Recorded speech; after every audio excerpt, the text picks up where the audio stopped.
So I bring my players extra XP if they bring snacks to a D&D game or any other role-playing game. And yes, it does stack. In fact, I'm largely in favor of the milestone system and not XP. But the one reason that I don't sometimes use milestone is so that I could treat it like milestone by just having milestones that give you enough XP that you would need to get to the next level. But I can still bribe my players with XP. I cannot tell you how many problems this solves. Because one of the big problems of D&D is that so many things fall on the DM.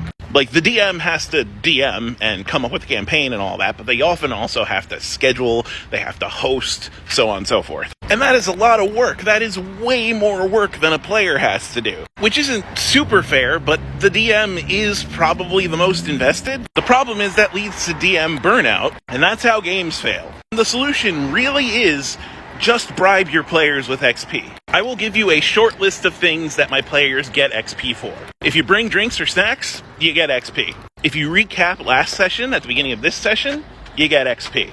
If you schedule the session for me, you get XP. If you DJ the session, if you handle selecting music for the scenes, you get XP. If you blue book, if you tell me absolutely anything about your character's motivations or desires between sessions, you get XP. If you help clean up before or after a session, you get XP. Heck, if XP isn't doing it, I'll even throw in, like, special magical items. I don't care. As the DM, I could just up the challenge to compensate. And in my experience, this makes the whole party contribute to making sure the game runs more than they would otherwise. Now, when I tell players this, every so often I encounter a player who gets really upset, and that's a big red flag for me. Because usually they complain about falling behind in power compared to the other characters, yet they aren't willing to contribute to the game to catch up. Because I make certain that there is always an easy vector to get that bonus XP. Like I said, you could just buy snacks. If you're too poor to buy snacks, you can help clean up.